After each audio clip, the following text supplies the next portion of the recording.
so much for having us here today. It's a really great opportunity to learn all about marketing and how we can increase fundraising for Acres. To start with, just a bit of an introduction to Acres. We've been around for 11 years now. We were founded back in 2001, and we are a Singapore charity founded by Singaporeans, and we're a registered IPC as well. So that means you get tax deduction for your donations. So these things really, really do help us, but still, like all charities, fundraising is an ongoing challenge. We can't afford to pay very high salaries, so it's very hard to get someone who has a lot of marketing, fundraising background. So that's why it's really, really great to be here today. So maybe to start, I can just see how many of you have heard about Acres. You could just show hands. Okay, how many is this through the media? Yeah, a few nods. Through seeing our public roadshows? Someone there. Okay, so it's just interesting to learn about how, how we're currently getting our message out and how we can increase this as well. So I'll just go through a bit about the work we do. I think Pam's mentioned a lot of the main things we do. You can come along to the booth later and find out more. But really, we are a charity, we're an animal protection charity. We do focus on wild animal issues. There are a lot of domestic animal issues already in Singapore, like the SPCA. So we leave them to do their job, they're doing a really good job. So we're focusing more on wild animal issues and also what we call industrialized animal cruelty issues. So could anyone tell me what that means? Okay, it kind of means things that go on a big scale behind the scenes. Unfortunately, a lot of animal suffering goes on every minute of every day, and a lot of it is hidden away from view. We don't see the factory farms where the animals are crammed into really bad conditions. We don't see the wildlife trading, the poaching that goes on. We don't see what goes on in a lot of the bad zoos behind the scenes. So all of these things, we call them industrialized animal cruelty issues. It's basically unscrupulous people, companies making money from animal suffering. And we feel it's our duty to give these animals a voice because they don't have a voice for themselves. So what we do a lot of education work. We have 6 focus areas. Perhaps the most important is our humane education. So we go to schools, and we have visitors to our wildlife rescue centre, and we educate the community how they can have more respect and compassion towards animals. We also have community outreach programs. We have a lot of volunteer programs, because it can't just be Acres doing all this for animals. We really need every single person to get involved.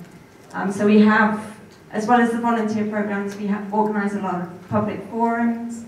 We have schemes whereby people can apply for grants to help animals.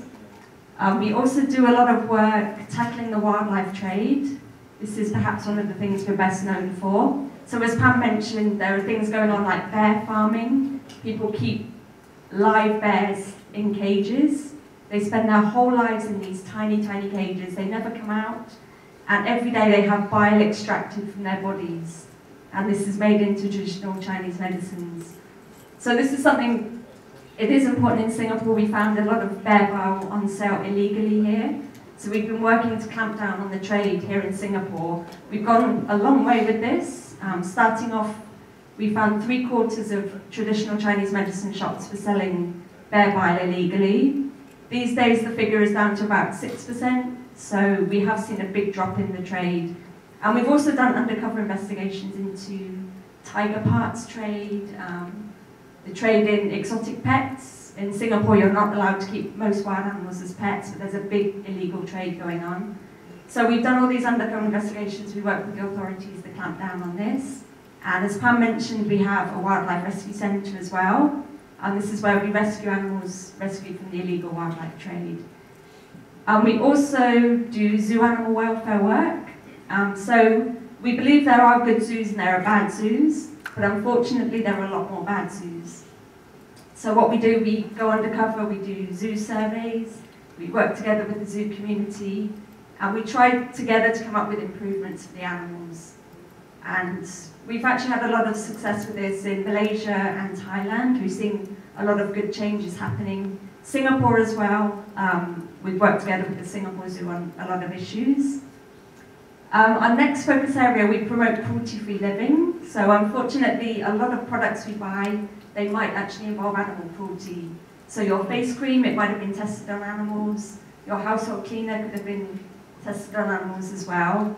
These days we have the technology, we don't need to test these products on animals. So what we try to do is educate people how they can make more animal-friendly choices, how you can choose things that haven't been tested on animals. So this is really what we do in a nutshell. We do have a website if you want to find out more. You can come along, talk to me. We're here for 3 days. Yeah, we're here for 3 days altogether. So anytime at all, come along, find out more. And I'll just share a little bit with you about Acres started. It all started with a baby chimpanzee called Ramba. And what happened, the founder of Acres, he was actually working at a zoo. He was doing chimp photography. He was the person who put the baby chimp on your lap and took a photograph. So lots of people, they do this kind of thing, they take a picture with a wild animal, and they don't actually think what happens to the animal. And what happened behind the scenes, this baby chimpanzee, she was a bit naughty, she used to pee on people, she used to climb off their laps.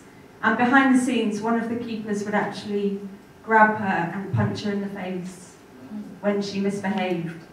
And again, this is what I mean by hidden cruelty. The customers never saw this, but it was happening.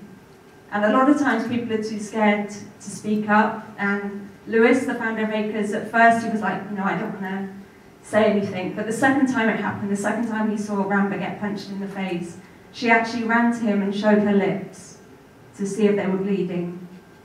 And at that point in time, Lewis knew that he couldn't just let this go on, he couldn't just sit back and let this happen.